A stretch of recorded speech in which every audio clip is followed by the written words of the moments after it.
le Coran nous donne une image qui illustre comment est fondée notre religion.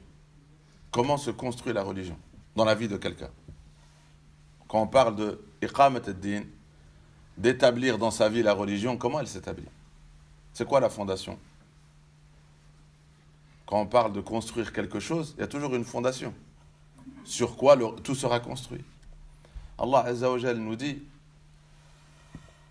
qu'il a mis dans la religion des symboles,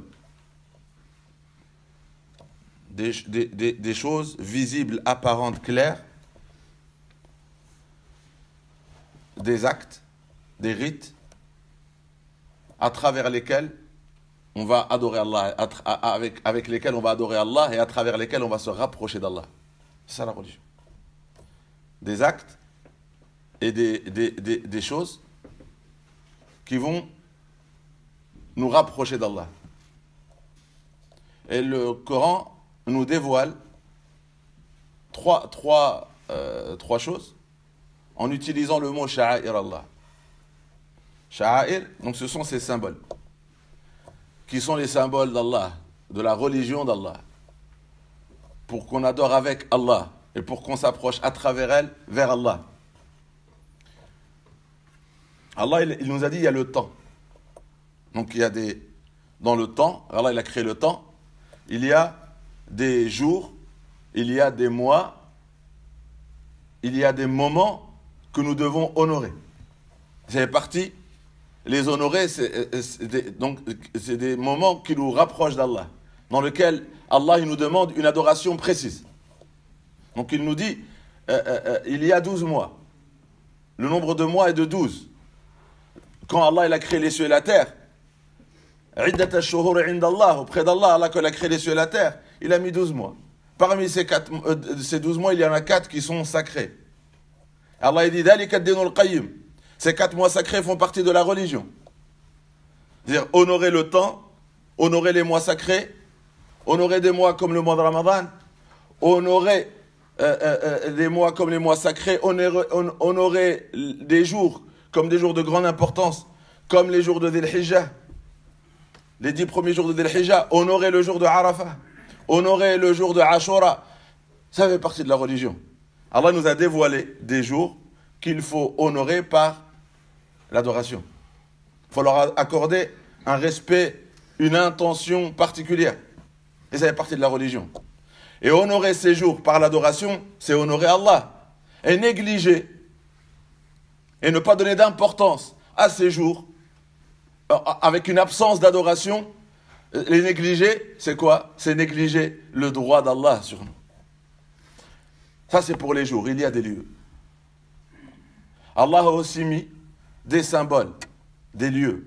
Il cite dans le Coran, en premier lieu la Kaaba, la première, Awwala Bayt, qu'Allah il a mis sur terre, qu'il a établi sur terre, sa première maison, l'alladhi bi Bakka, celle qui se trouve dans la vallée de Bakka, yani Makka.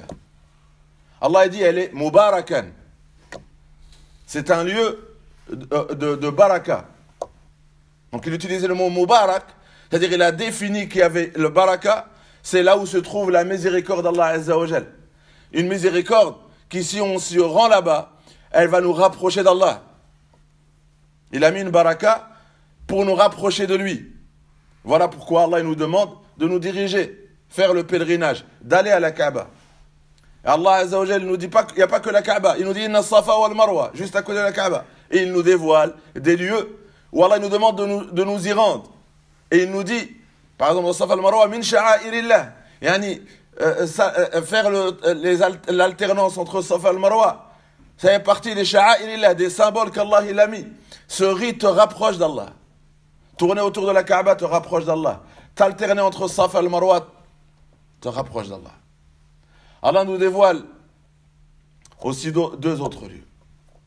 La tushaddu ar-rihal illa ila thalathat masajid.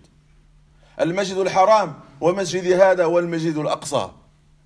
Il nous dit, parmi les symboles qu'Allah Azza wa Jalla a mis, il nous demande, le prophète sallallahu alayhi wa sallam dit, tushaddu ilayhi ar-rihal. Il faut y aller. Il faut voyager. Il faut prendre ses bagages et y aller. Ce sont des lieux bénis. Des lieux des symboles d'Allah sur terre qui nous rapprochent d'Allah Azza wa Jal. Allah nous demande de nous y diriger pour les honorer, pour de montrer à Allah l'importance de ces lieux pour nous, en nous dirigeant vers ces lieux, en cherchant à nous retrouver dans ces lieux, et pour adorer et gagner la miséricorde d'Allah et de la baraka qui se trouve dans ces lieux. Donc la baraka qui nous est dévoilée, Allah nous dit Subhanalladhi asra bi abdihi layla min al-masjid al-haram ila al-masjid al-aqsa, dans le Coran, premier verset de Surat al-Isra, de la Sourate de voyage nocturne. Allah dit gloire et pureté à celui qui fit faire le voyage de nuit à son serviteur de la mosquée sacrée, le haram, la mosquée sacrée de Mecca et le masjid al-Aqsa, à la mosquée la plus lointaine, en faisant référence la plus lointaine par rapport à la mosquée de Médine, du prophète sallallahu alayhi wa sallam, la mosquée la plus lointaine, la barakna hawlah, où Allah il a mis autour d'elle une baraka. Donc, un symbole de la religion, un endroit qu'il faut honorer, un endroit où on doit voyager et chercher à nous rapprocher d'Allah Azza wa Jal en honorant celui, en le respectant. Le sens du verset, c'est donc celui qui honore, qui respecte. Ta'zim, c'est un immense respect. Niveau de la vénération, vénérer. C'est pas un petit respect, de la vénération. Ben, celui qui honore les jours qu'Allah Azza wa Jal a décrits comme sacrés. Les lieux qu'Allah a décrits comme sacrés. Les actes, les actions qu'Allah a décrits comme sacrés. C'est la prière, c'est la plus grande. Et tous les autres rites, les parents, c'est des personnages sacrés. Allah Azza wa Jalla, s'ils sont satisfaits de toi, Allah est satisfait de toi. Et s'ils sont en colère contre toi, Allah est en colère contre toi. Yani, ce sont des êtres sacrés qu'il faut honorer, qu'il faut respecter, qu'il faut porter sur nos têtes. Allah dit, s'ils sont satisfaits par ta servitude, Allah il est satisfait de toi. D'où le hadith, le paradis se trouve sur le pied de nos mamans. Ce sont des personnes à travers qui on peut gagner, on peut se rapprocher d'Allah et gagner sa rida, sa satisfaction et gagner le paradis. Ce sont aussi des personnes qui peuvent nous fermer les portes du paradis et nous priver de la satisfaction d'Allah. Parce que s'ils sont en colère, c'est la colère d'Allah qui se frappera sur nous et c'est le châtiment dans l'au-delà. Donc Allah, il a fait ça. Il a mis des actes, il a mis des personnes, il a mis des lieux, il a mis des jours. Il nous demande de les honorer parce que c'est ça la religion. C'est respecter ces choses. Respecter ces actes, respecter ces jours, respecter ces lieux, les honorer, les vénérer. C'est ça la religion. Et celui qui respecte, c'est un signe que dans son cœur il y a de la piété. Fa'innaha, Allah dit fa'innaha. Si vous voyez quelqu'un honorer un lieu, il le fait par piété. C'est-à-dire qu'il y a de la piété qui habite son cœur. Elle aurait été absente, cette piété de son cœur, il aurait respecté ses parents. Il aurait respecté la prière. Il aurait honoré la prière, pris soin de la prière à l'heure. Il aurait honoré la maison d'Allah. Il aurait déshonoré la maison d'Allah. C'est ça qui nous permet de voir est-ce qu'on honore ou pas la religion. Est-ce que la piété, elle est présente ou absente au fond de notre cœur. Le prophète, sallallahu alayhi wa sallam, le jour de Arafah, dans le khutbat al-wada', dans le sermon d'adieu, quand il y avait devant lui 100 000 sahabis et sahabiyettes de ses compagnons, il leur dit quoi? Il leur dit: votre sang, vos biens, votre honneur, l'honneur de votre personne deviennent haramun alaykum, deviennent sacrés les uns sur les autres. Allah, il a décrété ce jour-là la sacralité. Il y a le sang, c'est-à-dire la vie. Le sang, c'est la vie. Tu ne peux pas tuer, tu ne peux pas blesser. Il y a les biens, tout ce que tu possèdes, tout ce qui t'appartient, c'est sacré, je ne peux pas y toucher. Et ton honneur, ton nom, je ne peux pas parler sur toi en ton absence. Je ne peux pas te déshonorer, je ne peux pas t'accuser à tort. Ton nom, ta personne, elle est sacrée. Et je ne dois pas l'atteindre par un mal. Le prophète enseigne dit, ces trois choses sont autant sacrées que la sacralité de ce jour. Et c'était le jour de Arafat.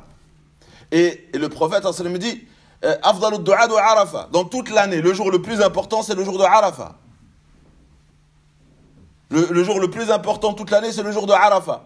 Ça veut dire que ton sang, ta vie, tes biens, ton honneur est plus sacré que le jour le plus sacré de l'année, qui est le jour de Arafat.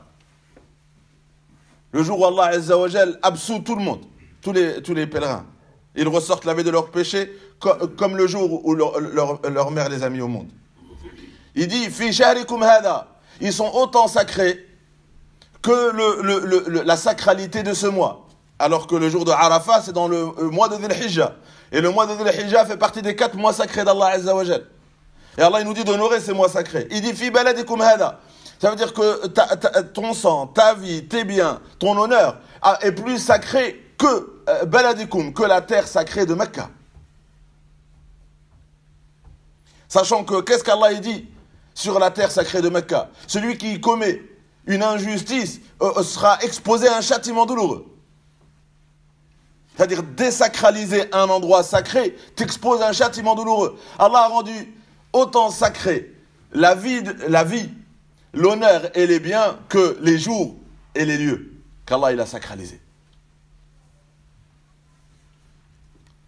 À la lumière de ces hadiths, qu'est-ce qu'on comprend? Et ne laissez pas dire. Ne laissez pas dire.